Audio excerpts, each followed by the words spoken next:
tumble on a sleepless bed, but you're wasting your time trying to lose the blue.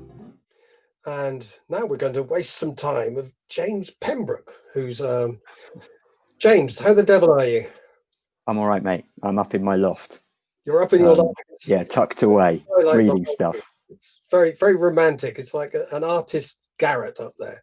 Ah, if only. Or data fiend's garret, no less. Yeah, more like it. Yeah. We thought we'd talk to you today, particularly about primary assessment, because the Sunday Times last week brought out a ranking of the top 500 English state primary schools, and they broke them down by average scaled scores. So the top one, which is Mayflower Primary School in London, they got a reading average scaled score of 114, grammar 118, and maths 114. And the total, therefore, was 346, and that's out of Key Stage 2 eligible pupils of 50 eligible pupils. That makes them the top primary school in the country, according to the Sunday Times. Is that a good way of judging what the top primary school in the country might be?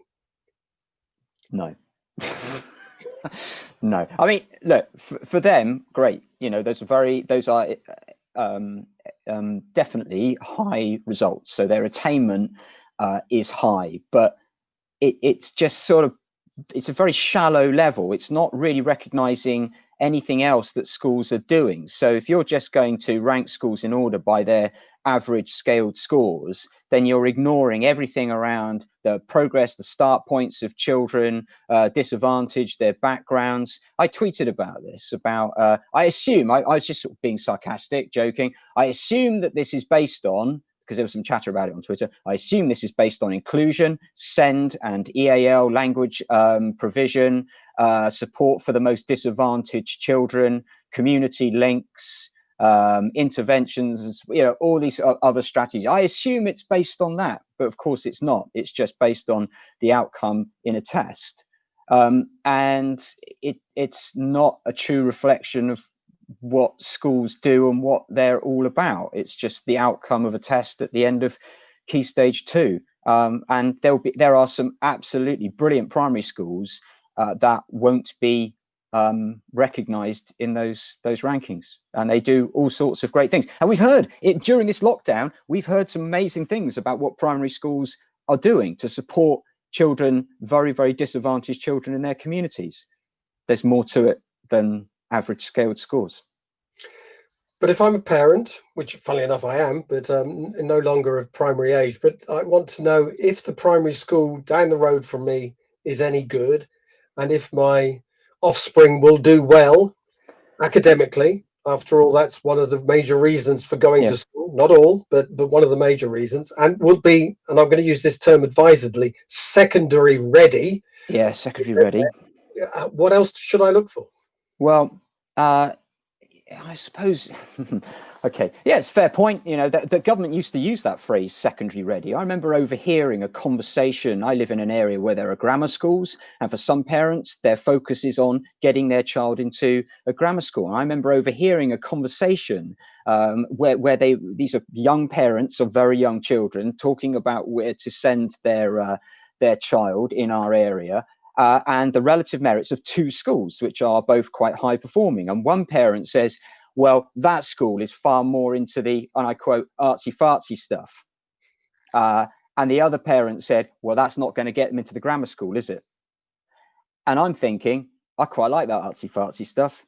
I quite like the fact my children, well, I'll identify the school actually. So I think it's pretty, anyone who knows me probably knows which one I'm talking about. But I like the artsy fartsy stuff. I like the idea of my children coming home with paint on their sleeves and dirt on their knees. I like that. I'm not that bothered.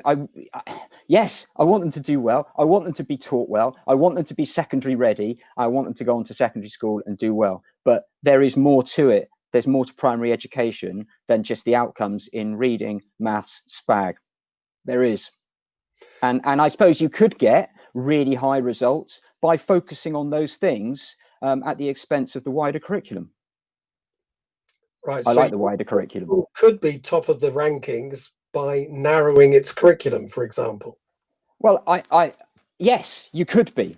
You could be spending all of, and I'm not suggesting that is the case here. You know, I'm not, but you could spend all of year 6 practicing SATs, just doing them over and over again. And there are schools that have done this, and in fact, some schools I think were. There are some schools where it crept down into year 5, where SATs practice, the practice of previous year's papers was happening in, you know, towards the end of year 5, and that's a bit sad, really. That almost like, you know, the rest of the curriculum can be, well, not suspended, but reduced. And of course, you understand it when you've got performance tables. So that's one of my big bugbears, really, is the performance tables, where you put these results out in the public domain, which is where the Times and local papers do this. Local papers will take those results and they come up with their own kind of weird sort of scoring systems and weighting systems in order to rank schools in order. And then they publicize in a double-page spread, and they rag rate them. So there's red schools and orange schools and green schools and things. And this happens up and down the country every year. And it's based on the output in those performance tables. But my worry about the performance tables is that we're putting data out there into the public domain, supposedly to help parents make choices about schools, but it's just numbers color coded with a descriptor on the top saying below average, average, above average. No real explanation about how these things are calculated, no context. So there should be some contextualization of that data before you even drill down into the data. But no, you click on the schools, you click on the schools page in the performance tables, and it takes you straight to the numbers, straight to the RAG rating, straight to the descriptor, the band, and that's what you focus on. And you look at, and the parent is understandably going to look at it and go, oh, so they're below average. I've seen schools where they're above average in writing, but below average in reading. And parents aren't going to know that the reading data is based on a test, whereas the writing data is based on a teacher assessment. Yeah. Weird how you could be very high in a non-tested subject, in a teacher assessed subject, but very low, well below, significantly below average in a tested subject. You know, that's interesting. Wonder how that happens. Yeah, but it happens a lot. Do you think the fact that it's high stakes for schools but not for pupils is part of the problem? I think it can be high stakes for pupils when that stress is passed down. If you are practicing SATs on the first day, the first week of September, when you get into year 6, and then again, and then again, and then again, at some point you're going to think, this is a big deal. Actually, in some cases, I'm going to refer to grammar schools, in some areas, that's not what's drummed into them by the parents. The parents might be saying, don't worry about SATs, that's not important. It's the grammar school test that's really important. You don't screw that up. That's where you want to do really well. Don't worry about the SATs, that's for the schools. But I think there are children, I think on the whole, children cope very well with SATs. It's fine, they get on with it. But inevitably, in some schools, there's more pressure than in others. And for some children, it's more stressful than it is for others. You know, they're only 11 years old. You've talked about the perhaps alternative ways of holding schools to account for education via things like sampling, perhaps? Well, if you sample, you're not holding schools to account, really. Sampling is to try and ascertain national standards. So we do this for science. At Key Stage 2, there are sample tests where they'll take a percentage of schools and the children will do a sample test. And what's really interesting is that the percentage of children that meet expected standards on those science sample tests is really low. I don't know, isn't it something like 30% meet the expected standard, which kind of throws some questions out there about how well science is being taught in primary schools, possibly. But the percentage, but schools do have to. So they don't do a test every year for science. They may do if they're called to do take part in the sample, but they do have to submit a teacher assessment every year. All schools submit a teacher assessment, and it plays second fiddle to reading, writing, and maths. but they do this. They submit the data is basically a binary. Have they or have they not met the expected standard? Yes or no. There's no more subtlety than that. It's just literally yes or no, have they met it. Now, the percentage of children that meet the expected standard according to the teacher assessment is like 80-odd%, really high, yet the percentage that meet it in the test is about 30-odd%. So there is a huge difference between those who pass it on the test and those who pass it in terms of, on the teacher assessment. Yeah. So Yep. So sampling makes, like you say, nationally, it makes an interesting picture for us. Yeah. We can't hold individual schools to account through that because the numbers would be so low. I mean, well, you would only be able to hold those schools to account if they've been sampled. So I suppose that the question is, do we really need to? I'm not saying there shouldn't be accountability, because there should be. I mean, I remember some saying it's like it's the second biggest budget after health. Is that right? It's an enormous budget. It's an enormous amount of money, and I get that you can't just like not have any accountability, but if we are to have key stage 2 tests, and I'm not saying get rid of them, I'm not necessarily saying that sampling is the right answer, should we be putting that data in the public domain? That's one thing, because if it's not in the public domain, that would make it harder for newspapers to get hold of it. It would be harder for, parents wouldn't be able to see the results or create these comparison tables. I guess that schools would, I don't know, schools might have to put it on their websites, but you've got Ofsted, schools are visited by Ofsted. Ofsted is part of that accountability regime, that I just don't know if we should be putting data out there that people are using to make inferences about schools, but they don't really understand the data. That's my problem.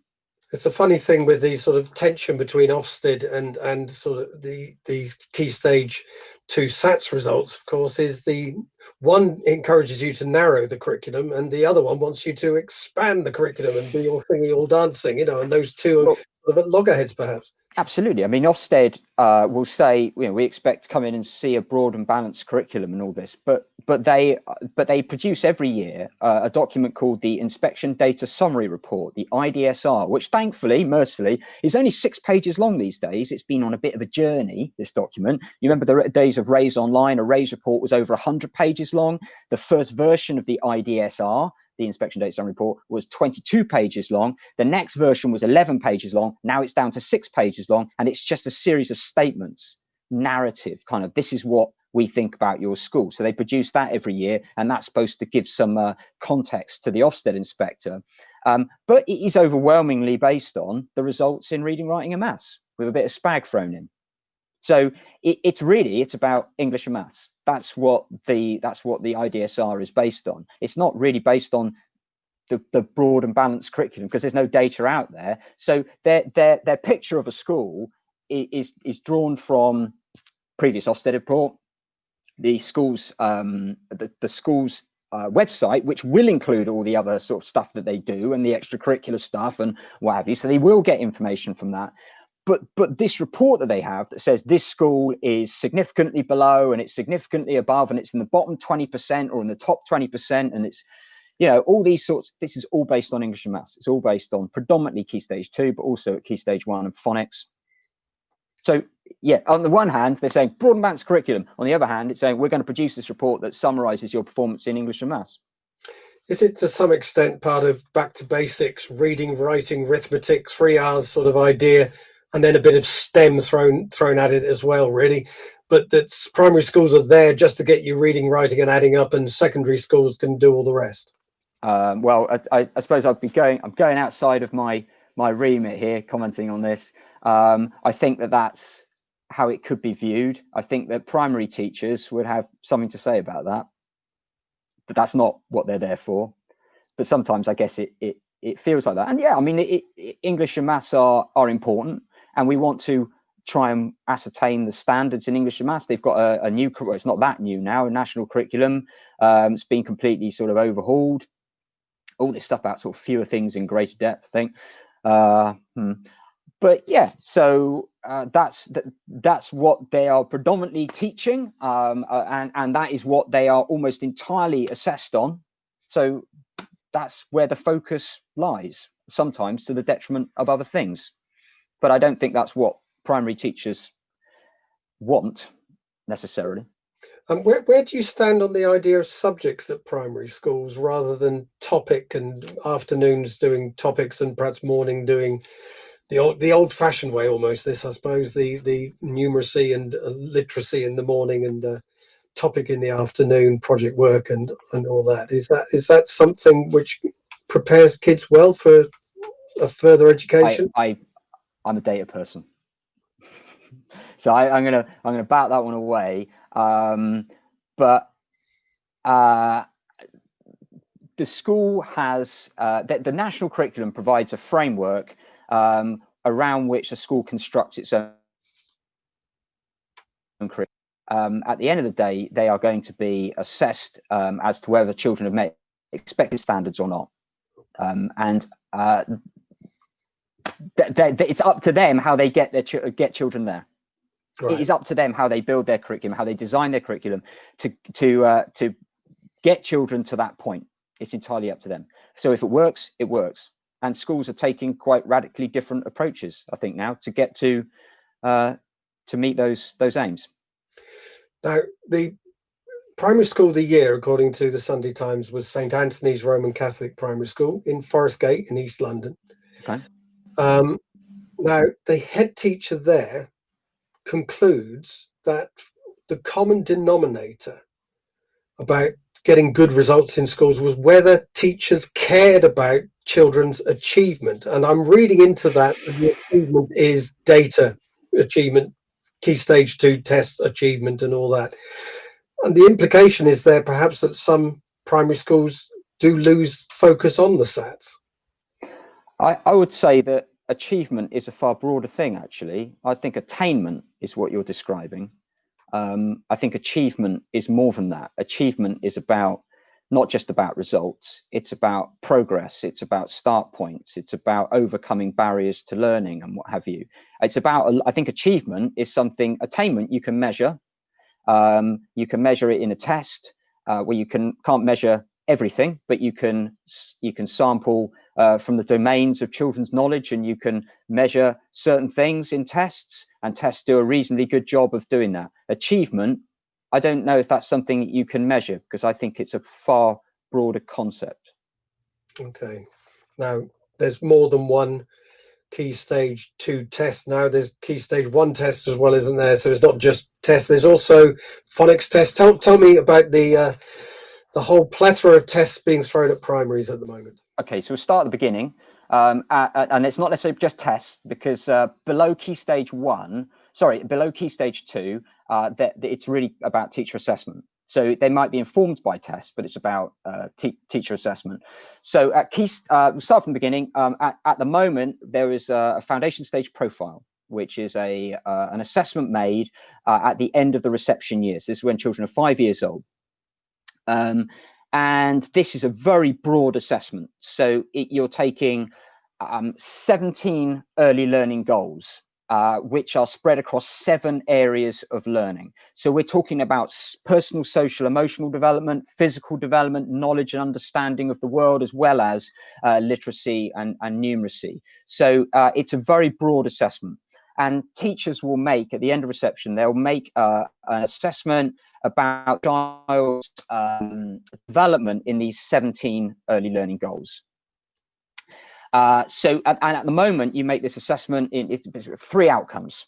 For each of these 17 areas, each of the 17 early learning goals are 3 outcomes. Whether the child is emerging in that area, they've met it, they are expected, or they've exceeded the criteria for that early learning goal. So they could be emerging, expected, or exceeding. That is going to be reduced next year to just a binary outcome, like I mentioned, science at Key Stage 2. It's just like, they'll call it emerging, expected, but it basically means they've met it or they haven't. So that's the first one. And the key measure that arises from that is derived from that is the good level of development.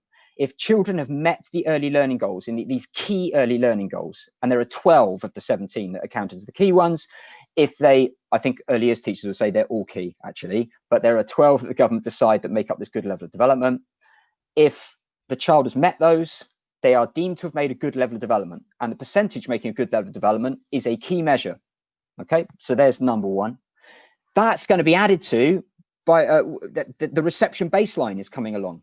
So this is really controversial and not particularly popular, but the government are introducing this, a second attempt to introduce a reception baseline. So that's what I just described at the end of reception. The reception baseline would be at the beginning of reception. That's due to be administered next autumn term. So that it was supposed to start this term, but everything has been delayed. So next autumn, the reception children, within weeks of arriving in school, will be doing an assessment, which will be used to baseline them for a future progress measure. So rather than measuring progress as they do now between Key Stage 1 and Key Stage 2, which is 4 years of primary education, the aim is to measure it from reception, the beginning of reception, to the end of Key Stage 2, which is 7 years of primary education. So we'll have a reception baseline, which will be a one-to-one assessment. You set up these tasks, you ask children whether they can answer these questions, do these things. So that's the first thing. At the end of reception, foundation stage profile, that still exists. That's a current one, and it will continue. Year 1, you've got the phonics test. If children don't pass the phonics test, get 32 out of 40 words right, decode 32 out of 40 words. If they don't get that right in year 1, they have to do it again in year 2. So that's another assessment potentially for some children. Year 4, we've got the multiplication check coming in. That was supposed to start last year, but it's been delayed. So that's going to start this academic year, so next summer. So the multiplication check, where they get, I think 25, it's online, 25 times tables questions they have to tackle, and they have 6 seconds on each, and it's captured through a laptop, through a computer. And then, of course, you've got Key Stage 2. Oh, of course, there's Key Stage 1. I forgot about Key Stage 1. Now, Key Stage 1, its days may be numbered. So at the moment, children do tests in reading and maths at Key Stage 1, but the government do not collect the output of those tests. They don't collect the scores from those tests. The tests are used to inform the teacher assessment. So the children do the test, but it's the teacher assessment that rules. So you take the test score, use it to inform your teacher assessment. And then you submit the teacher assessment to the government. Whereas at Key Stage 2, it's the test score that rules, and it's the test score that's submitted to the government, apart from in writing, where there is no test anymore. So that was a very quick guide to statutory assessment in primary schools. There's a lot of it. The multiplications and the phonics checks. Now they're quite interesting, aren't they? In that they sort of imply a certain idea that perhaps primary teachers don't teach what the government wants them to teach, therefore bring these tests in and make sure they start to teach what the government thinks is right, what is best, what might indeed be best, in fact, as well. That may be the case with phonics, you know, that because there's a phonics assessment, obviously you're going to have a really big focus on phonics, but I don't think that's the case with times tables. I don't think there are any primary schools out there that aren't spending like a lot of time in Key Stage 1 and in lower Key Stage 2 teaching times tables. You know, I guess that it focuses the mind. It focuses the school on things that the government deemed to be essential. But and I think, you know, maybe that's the case with phonics, that it focuses them and go, right, we've got to teach phonics now, but all schools are teaching times tables. Yeah. So maybe it will improve fluency. I don't know, but it's just another thing. The interesting thing about the times tables check is that there will be no pass mark. Unlike phonics, which has a pass mark of 32, although in theory the phonics pass mark could change, but it's never changed. It's always been 32 out of 40. There won't be a pass mark or expected standard for phonics. Sorry, for the multiplication check. The multiplication test data might therefore sort of form a perfect bell curve, where the phonics data tends to the phonics data is a beauty. So I think this is everyone's favorite graph in education. I mean, it looks crazy. You're absolutely right. Well, I don't know if it will produce a perfect bell curve. I doubt that, but it will probably look more realistic than the phonics outcome, where that graph that's produced every year, which you've no doubt seen, and it does the rounds a lot. I retweet it quite a bit. I use it as a good example of where sort of high stakes accountability and teacher assessment or assessment don't mix very well. That the distorting effects of that high stakes is so great that the graph just looks utterly bonkers. So that graph shows the distribution of phonics scores nationally, and it plots the number of children in thousands achieving each of the possible marks, which goes from 0 to 40. And it's pretty much a flat line between marks 1 and 30. hardly anyone achieving between, it's the gradient, it's not even a gradient, it's a plateau, it's this flat plane. 31, it dips, it actually dips, so there's basically no one getting 31 marks out of 40. And then 32, it just goes poof, it's like the cliffs of Moher. It's really impressive, up it goes, thousands of feet up in the air.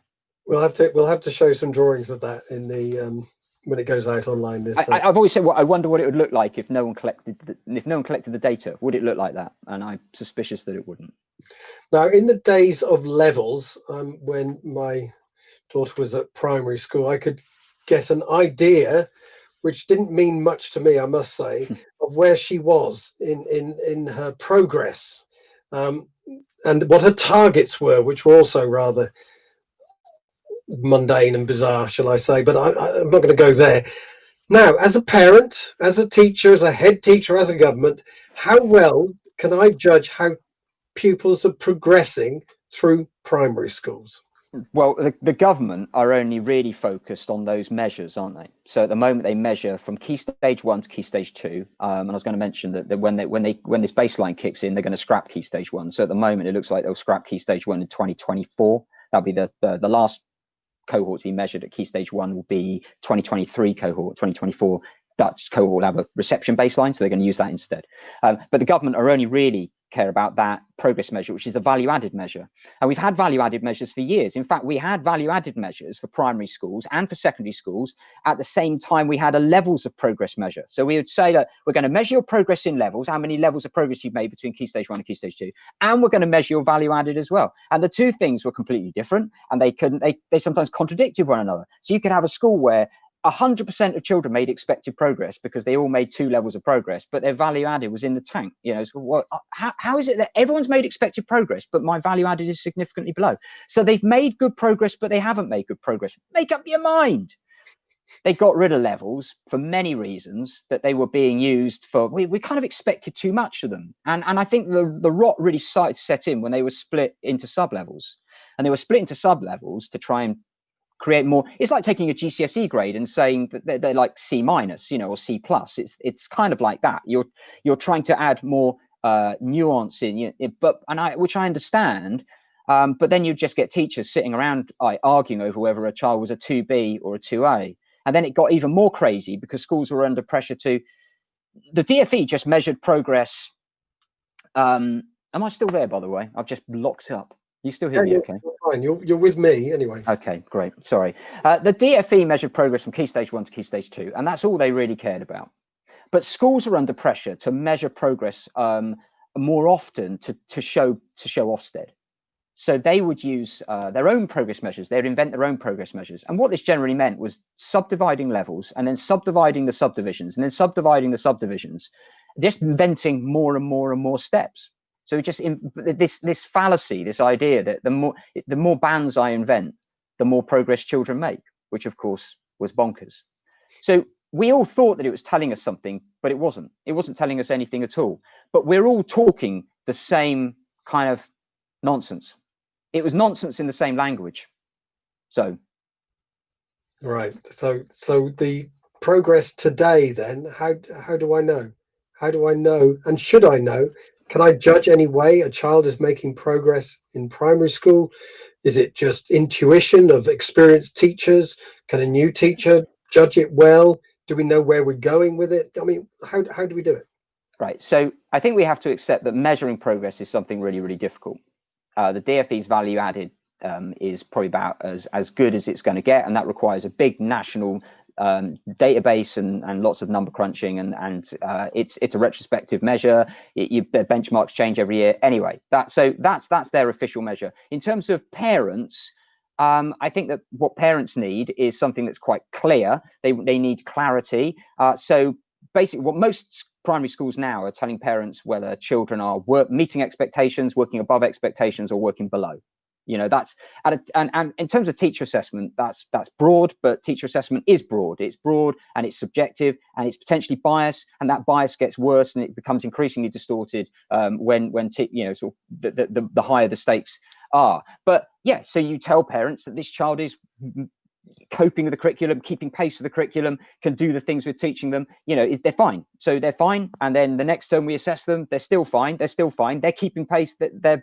Therefore, if they're keeping pace with the curriculum, then they're making good progress. I think Sean Harford from Ofsted, I heard him say, like, if a child's keeping pace with a well-structured curriculum, they are by definition making good progress. So I think if you're just being told as a parent that they have no sort of serious gaps in their learning, they're keeping pace, they're fine. They're making good progress by definition.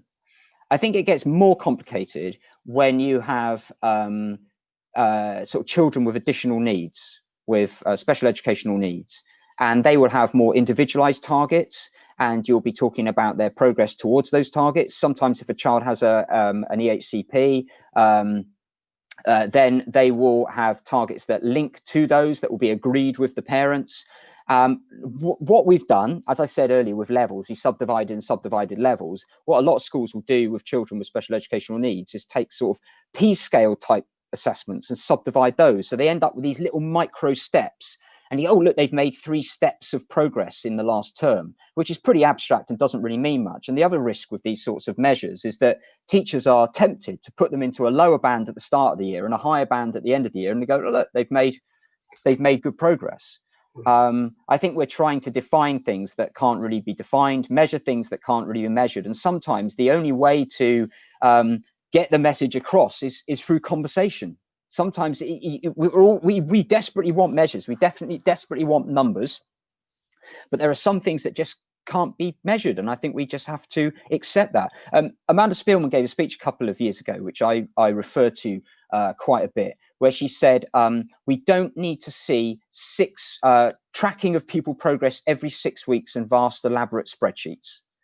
What we want teachers, senior leaders to do is talk about what children are expected to know at key points in their learning. So talk to us about your curriculum and your expectations of children. But when it comes to children with special needs that are working below their age appropriate curriculum, or even working below the national curriculum, it will be a very different conversation about their individual needs, their individual targets, and the support that's been put in place, and the little bits of progress, the progress they are making.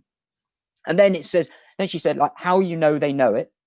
So you assess them. How you assess them, I guess, what methods do you use to assess those children's learning? And then what you do about it when you find out that they don't know what you expect them to know. How do you address that? So it's about conversations, and I think that's where Ofsted have headed. They've given up now on looking at schools' internal data, because schools were basically coming to, once levels went, which I think just gave this facade, this veneer, this kind of illusion that everyone was talking the same language when they weren't. By getting rid of levels, it really kind of blew the lid then, and schools going, right, so what do we do? And they reinvented levels, and then they sort of messed around a lot, and then they came up with these weird convoluted systems that just proliferated and got more and more bizarre. And Ofsted just said, we're not looking at this anymore. It's bonkers. We can't spend half an inspection being told how your assessment, how you categorize and count and measure your assessments. So talk to us. Cut out the middleman. Talk to us. It's going to be more about conversations, looking at children's work, and I think that's really what we do in schools. We have parents' evenings, and and parents are told, rather than being told that, oh, your child's gone from a 2B to a 2B plus or whatever, and has made a point of low progress, which is useless. Talk to us about what they can and can't do. There's lots of ways different types of schools sort of try and work their way through this jungle. I mean, one of the more traditional types of school, the prep school perhaps, tests children every year, gives them results. I think they tend to use tests by the University of Durham, perhaps. Okay, was it the Chem test, because they're at Cambridge now? The Centre for Evaluation and Monitoring, they produce a range of tests that are used in primary and in secondary. Actually, they produce baselining and target setting tests in secondary as well. So yeah, I know. Yeah, and I think with prep schools, they're around common entrance, of course, as well, sort of comes into it. So things like sub IQ test, really, this comprehension test or whatever, gives you different scores, and they say whether you're performing at the level you should be performing at, because there's your expected test taken on your baseline, and where you should be performing, and perhaps you're underperforming or overperforming, which again might be about you as an individual pupil, Or if it's the whole class are underperforming, then it perhaps is about the school's Yeah, education. sure. Is it that good? I mean, Well, actually, you're talking about prep schools there, but loads of primary schools use commercial tests. So they loads and loads of primary schools now, possibly half of primary school, maybe more. I'm not sure of the numbers, but lots of schools use tests from NFER, from Chem, you've just mentioned, GL, STAR assessments from Renaissance Learning, Rising Stars, Hodder/Rising Stars. They've got a suite of tests. There's the Puma and Pyrrha series. There's the NTS series that they've released in the last sort of couple of years. So there are loads of tests out there which you can use to gain external reference to your assessment, because otherwise, it's a teacher assessment which is referenced to the school's own curriculum, and you're teaching the things, and you're saying, well, I think these children can do these things, so they're fine, and they're working at expectations. But the good thing about doing those tests that you just mentioned, and there are lots on the market, is that it provides external reference, so it's a bit more robust. And you might be thinking, this child is fine, they can do, I'm teaching these things and they can do these things, so everything's great. And then they go and do an NFER test or something, and they find out that they are well below average or below average. You think, well, but they can do the things I'm teaching you. Well, maybe that's telling us something about our curriculum. Yeah, but so there are lots of primary schools that use those, and you could report, if you use those, you could report those to parents. I'm still a bit cautious about reporting test scores to parents, because it is just the outcome of a test on a particular day. And obviously, when we get to key stage 2, then that is what happens. But in between times, I think sort of reporting a standardized, well, it comes out how well do they understand the data. So you could report a standardized score to a parent, like your child got 107 or they got 93. Do they understand what that means? They're likely to think of that in terms of maybe key stage 2 tests and go, oh, they're on track to get 107 in their key stage 2 tests. No, they're not, because the tests that you get from NFER tests and Chem tests and all these others, they're standardized scores, and they're completely different. It's a different scale to the scale that the DFE use for key stage 2, but they look the same. The numbers look the same. So, oh, they must mean the same thing, and they don't. Very, very confusing. I think it's better to report to parents in broad terms about whether the child is meeting expectations, working above expectations, working, like maybe struggling, working towards expectations. That's a kind of a way of language used at key stage 1 to mean they're not quite there yet, but they're getting there, or working below. So the expectations based on a baseline test? No, not necessarily. I mean, most of the time I'm sorry? Wouldn't that be the fairest way? Because it's the expectations for the particular child. Most of the time, when schools are talking about working out expectations, it's based on what they are teaching and whether children are coping with what's being taught. So it's not necessarily about testing. Not all schools use tests.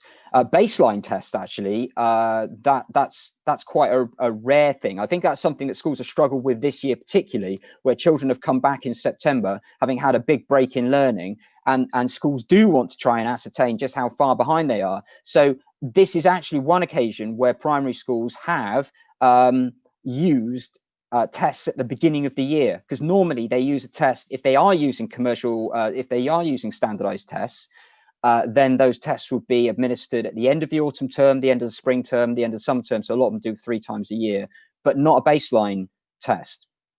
And that test is there not to define a child, but is there to inform the teacher, add some extra information about where that child is at. So it's another sort of string to their bow, if you like. Now, it's coming up to Christmas, and one of my Christmas wishes is to put you in charge of primary testing, primary assessment for England. Yeah, I know it's an awful question. I haven't even asked it yet, but you can tell what's coming. What would you do? I would do whatever I could to reduce the stakes, because I think the stakes are distorting the data. So we've got a system that relies on data, is very, very data heavy, but the data that it relies on to monitor school performance is being distorted by the very nature of the system. So I don't think I have a problem with things like progress measures. Progress measures are an interesting beast, and I think that the reason why we need progress measures is because some schools are low attaining. So we have a progress measure in order to, because they are low attaining, they want something that makes them, that looks better. In other words, don't just tell me I'm low attaining all the time. So let's have a progress measure that recognizes the distance children have actually traveled from potentially low start points. There are big problems with progress measures. I think that a lot of schools have inevitably looked to maybe dampen, lower, depress their key stage 1 start point, which is what they can do it in order to gain progress measures, gain in their progress measures. So I think that there's anywhere where there is a risk of distortion, then we need to address that. So we need to try and reduce the stakes. One of the things I think we could do is to just to get rid of performance tables, to get rid of, or league tables as they are often called. Just get rid of them. I'm not necessarily saying get rid of key stage 2 attainment, but key stage 2 tests, but get rid of performance tables. And parents are going to have to be informed about those, about the standards in the schools in other ways through Ofsted reports, for example. So get rid of those. That will reduce the pressure a bit. Then you still have attainment, you still have results, but it's not out there in the public domain. And hopefully that can be that will be addressed through Ofsted and through support and peer-to-peer support. I don't know, but we can still have key stage 2 tests, which I think have an important part to play in monitoring national standards and gaps between groups, particularly between the most disadvantaged and the rest of children. I think they do have a role to play there. If we could get rid of progress measures, then we wouldn't need to have key stage 1 assessment, and we wouldn't need to have a reception baseline. The fact is, if you have a progress measure, you've got to have a start point, you've got to have a baseline. At the moment, the DfE are trying to roll out a reception baseline, which is really unpopular. So if we just think, let's not measure progress anymore, then we can get rid of that. One of the things I also thought was that schools spend a lot of time practicing SATs. So how about just not publishing the SATs papers on the DfE website? You could just get rid of them. Have a question bank instead. So so for formative purposes, so you've got loads of all the questions are in there, but you don't know how to build. You can't build a paper out of it and score it because there's no scaled score conversion tables. You can't add it all up and say, oh, this equals this scaled score, and then do another test and say, now they got this scaled score, and do another test and say, now they got this scaled score. Oh, they're on track. They're on track. You can do. You could have a question bank where schools could go in and they could pull out questions from certain domains, and children can practice those questions. But it's not all about practicing the actual paper. So it becomes more about sort of learning, teaching and learning than it does about accountability. So that's something we can do. I think that key stage 2, maybe that continues as all schools do key stage 2 tests. Maybe that continues. But I think other assessments, they should just be sampled. I think if phonics, all schools could do it, I suppose, but only sample a percentage of schools to try and monitor national standards. Key stage 1 tests, you could do those. They plan to scrap them in 3 years' time. But again, you could just sample the outcomes of those to monitor national standards. If you're just sampling and monitoring national standards, then I think we'll see a change in the data. We'll see a change in the manipulation, or maybe a reduction, or even a halt to the manipulation of data, which I think at the moment is a problem. There's a full answer, and perhaps you never know. It might come into your Christmas jobs to do next year. Might be someone watching this very interview. There's the person for the job. Let's get James on it. James, how did you get into data? You did something like a geology I hear. Tell me. Yeah, so I kind of burnt. I did a PhD in geology, and I kind of burned out really, and I drifted away from geological sciences, and I ended up doing a variety of database jobs for various companies, and I got this job for a Quango, a funding agency, and every month the head office would send these CDs of, it was just post-16 data. And these CDs would arrive, and they would stack up on the manager's desk every month, and no one was doing anything with them. So I took those and I built a big database, and then I started querying that data, and I used SPSS code to query the data and extract data out of it. and I built crystal reports, and I built it on an intranet. So other offices started to use these codes, these SPSS scripts to query data and use the crystal reports to report the data and present data. So I did that for a few years, and then I became a landscape gardener, and I did bricklaying and stuff, and built like big terrace walls and drove a digger around for a few years, until I went back to being a data analyst again.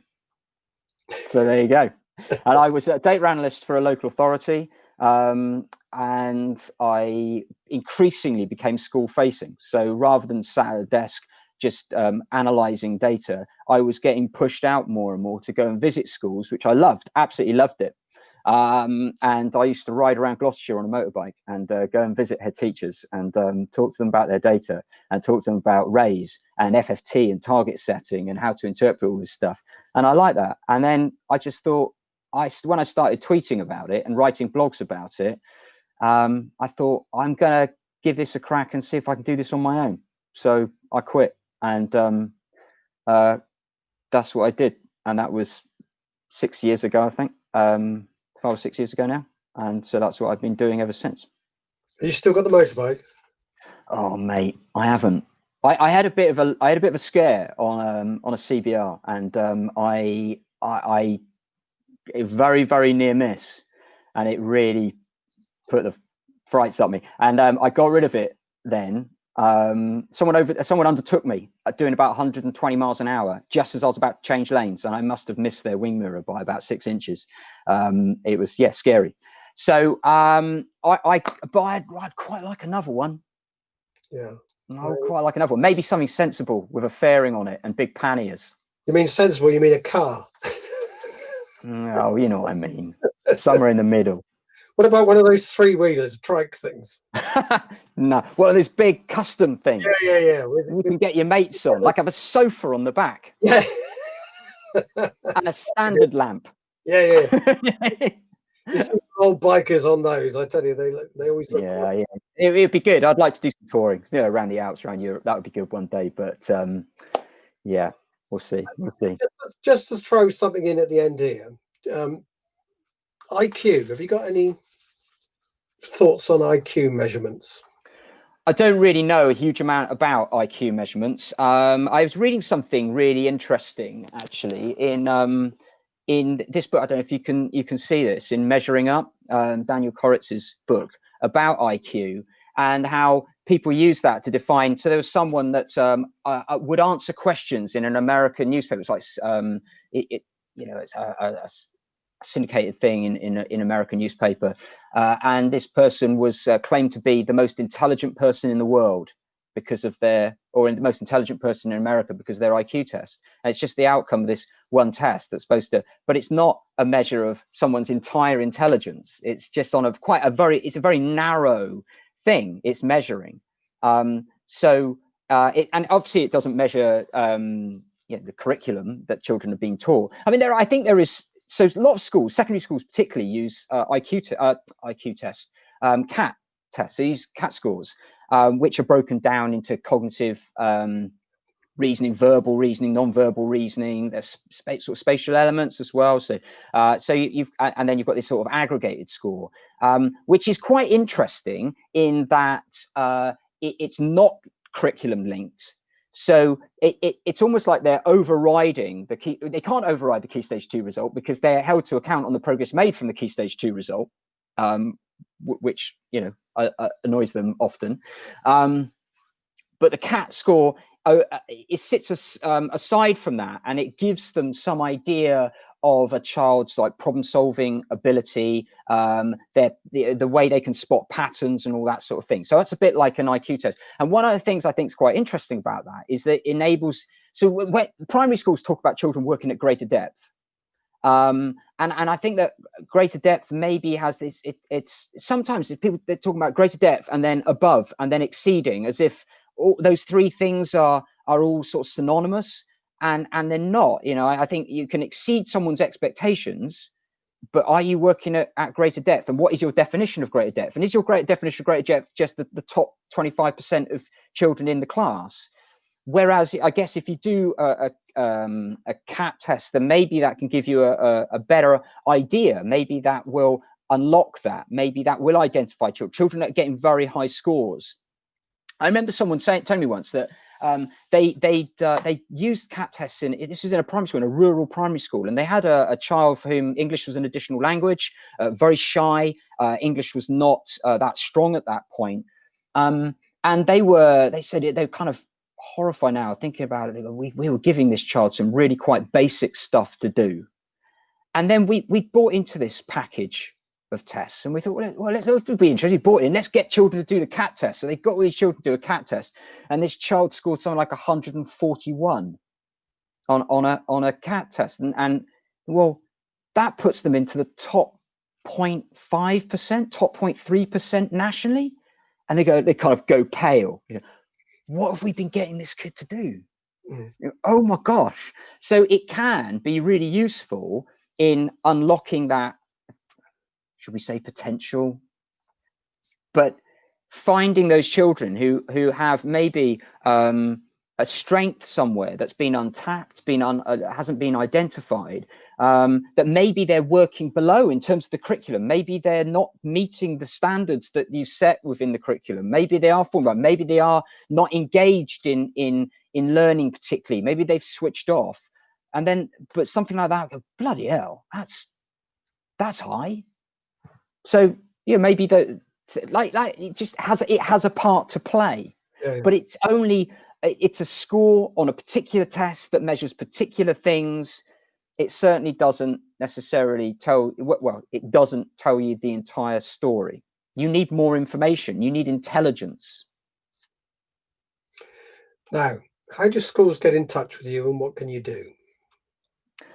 Right. So, well, you've got my Twitter handle there. So that's the best way to get in touch with me is through Twitter. I like having conversations with schools about data. That's what I do, and I do it all the time. So we talk about the use of standardized tests. We talk about the way we track data, what data is worth tracking, what data isn't. I talk about workload, trying to reduce workload. There is way too much data collected in both primary and secondary schools. We need to talk about. We need to be very honest about what can be measured and what can't. We need to stop trying to record everything a teacher does. And that is a problem in primary schools, where they're taking the curriculum, breaking it down into a series of like really tiny bite-sized chunks, these curriculum statements, these learning objectives, and sort of ticking them off and rag rating them and scoring them. And teachers are expected to do this on an ongoing basis. And it adds up when you multiply it by however many children, it adds up to thousands of assessments they're recording every year. So I talk about workload. I talk about the effectiveness of tests. I talk about what data you can collect. I talk about how you can reduce stuff. I talk about how you can report to parents, how you can report to governors. I work for Insight, by the way, insighttracking.com, little plug for them. So I work for them. And they provide a very popular tracking system for primary schools. Really, though, I don't like the word tracking system. Don't like it. I don't like that phrase. I don't like when they're called assessment systems either. I think it gives systems, if it's possible for a system to have delusions of grandeur, it gives systems delusions of grandeur. They are assessment databases. That's all they are. They are databases in which you can record data and you can produce some reports and you can report to your governors standards over time. And hopefully they can spot if things ask questions about whether things are going in the right direction or not, whether you're on track to meet targets or not. You cannot store all data. You cannot measure everything, and those are the sorts of conversations that I have. And I usually in normal times I'm out there talking to schools and visiting schools and doing courses and conferences and running Data Busters with Richard Selfridge as well, at Data Busters on Twitter. So he's like my partner in crime in the Data Busters partnership. So yeah, there's that as well. Well, from geology to data busting, it's been a wonderful talk, chat. Thank you. We should have had coffee or something, or a cup of tea with it, really. I mean, I might go and do that. From geology to data busting is quite a journey, and it's lovely to have talked to you, James. Thank you so much. Thank you so much. Thank you, Martin. Bye-bye. Bye.